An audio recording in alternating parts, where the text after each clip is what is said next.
अंजली, किती वेळा सांगितले आहे तुला मी तयार होऊ येईपर्यंत नाश्ता तयार झाला पाहिजे म्हणून. लग्नाला 25 वर्ष झाली तरी तुला सारखे सांगावे लागते. एवढा वेळ लागतोच कसा ग तुला, मूर्ख कुठली. तुला काय घरातच बसायचं असते आणि काय कामच असतं दिवसभर. मला कामावर जायला उशीर होतो तरी तुला अक्कल नसल्यासारखी वागतेस. मुद्दाम करत असशील तर लक्षात ठेव, माझ्या इतकं वाईट कोणी नाही. अभयने खुर्चीवर ओला टॉवेल फेकला आणि अंजलीकडे रागात बघू लागला. आज त्याच्या रागाचा पार चढला होता. अंजली नेहमीप्रमाणे मान खाली घालून उभी होती. तिने त्याचा नाश्ता चहा टेबलवर ठेवला होता, पण तो रागाने काही न खाताच ऑफिसला निघून गेला. अंजलीला हे काही नवीन नव्हतं, कारण अभय दर 10-15 दिवसातून तिच्यावर अशा प्रकारे राग काढायचा. कधी जेवणावरून, कधी कपड्यावरून, तर कधी सामान न मिळाल्यामुळे. आधी अंजलीला आपली बाजू मांडायची, पण आता शांत राहायची. घरात 23 वर्षाची मुलगी सायली होती आणि तिच्या मनावर आई-बाबाचे वाईट परिणाम होऊ नये म्हणून यासाठी ती गप्प राहायची. असं नव्हतं की तिने याच्या विरुद्ध आवाज उठवला नव्हता, पण आपल्या मुलीमुळे अभयला ती प्रत्युत्तर देत नव्हती. काही वाद झाले की तो नेहमी म्हणायचा, मी वाईट आहे तर इथे राहतीस कशासाठी. माहेरी निघून जा आणि पुन्हा मला तोंड तुझे दाखवू नकोस.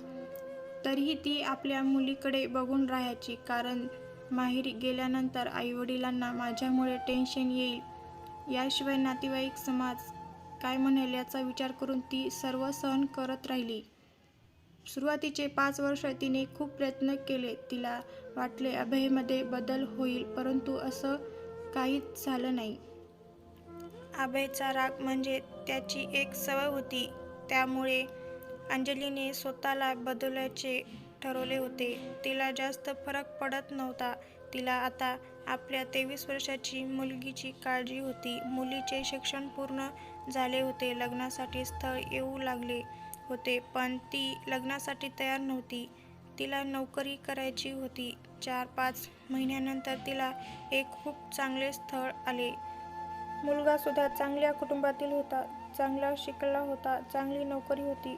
अनोळख्यांनी सुद्धा मुलाचे खूपच कौतुक केले होते. अभय एका संध्याकाळी आपल्या मुलीजवळ येऊन बसला आणि त्यांनी विचारले, सायली बेटा, हे स्थळ खूप चांगले आहे, तू नकार का देत आहेस. तिथे तुला काही कमी पडणार नाही, आनंदी राहशील.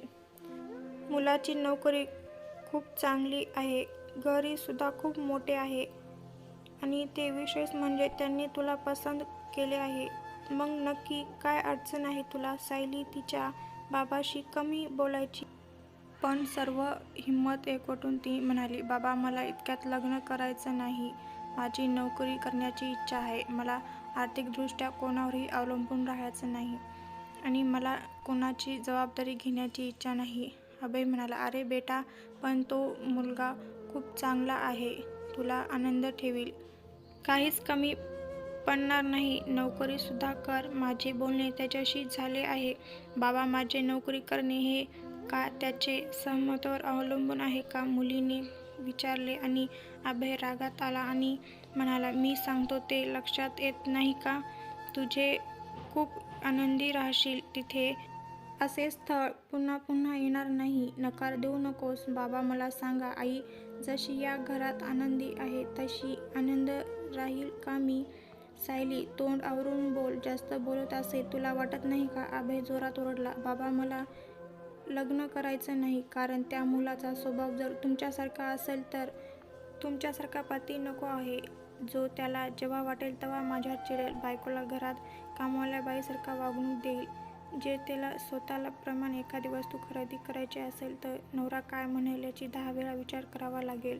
माझे बाहेर जाऊन काम करण्याबद्दल त्याचे होकाराचा शिक्का असेल आणि कोण्या गोष्टीवरून मला माहेरी जा बोल. बाबा, मी लहानपणापासून बघत आले आहे, तुम्ही आईला प्रेमाचे 4 शब्द कमी, त्रास जास्त दिला आहे.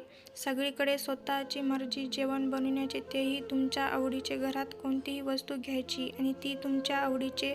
आईला हा घरात कशाचीही स्वतंत्र नाही आणि ती काहीही बोलत नाही तरी तुम्ही लगेच आजही आईला बोलता माहेरी निघून जा. बाबा, मला आई सारखे आयुष्य जगायची इच्छा नाही. ती लाखो प्रयत्न करत राहिली पण तुम्ही नाही बदललात. म्हणून मला लग्नाच्या आधी आर्थिकदृष्ट्या मजबूत बनवायचे आहे. तुम्हाला घरातील कामे क्षुल्लक वाटतात पण ती कामे वेळेत नाही झाली की तुम्ही आगीचे गोळे होऊन जाता.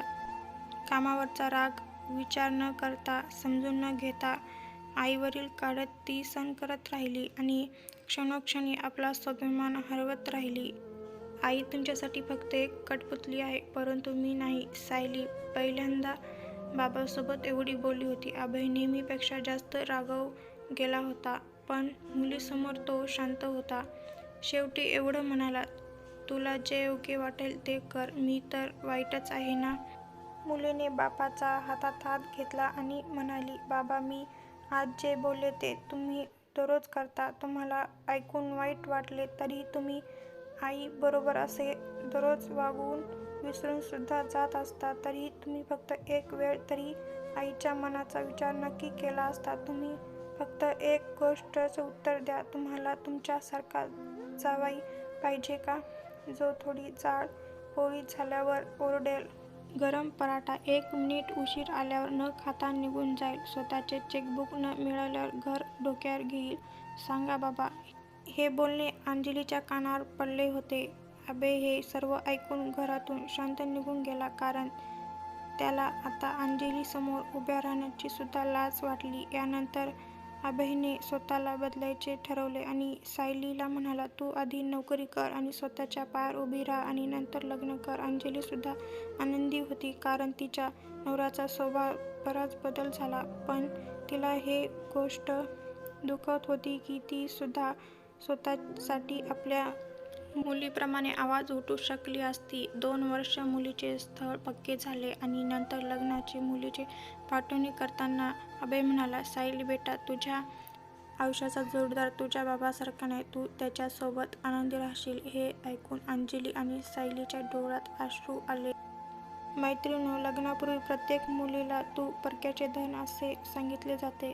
कडक शिस्तीमध्ये मुलीला वाढवले जाते. शाळेतून घरी परत यायला उशीर झाला की तिला मार खावा लागे. घरातून बाहेर डोके लावली की तिला मोबाईलवरून कोणाशी बोलताना दिसले की संशय घेतला जाते. मुलींशी मैत्री करू नये, पडाव करावा आणि मुखात कुठलाही उलट उत्तर न देत जसे सांगितले गेले तसे करावे. मुलींनी आपल्या लग्नाविषयी स्वतः कुटुंबाशी चर्चा करू नये. तिला या घरातील कुठला अधिकार नाही. जसे करायचे तसे आपल्या सासरी करशील असे वारंवार म्हटले जाते.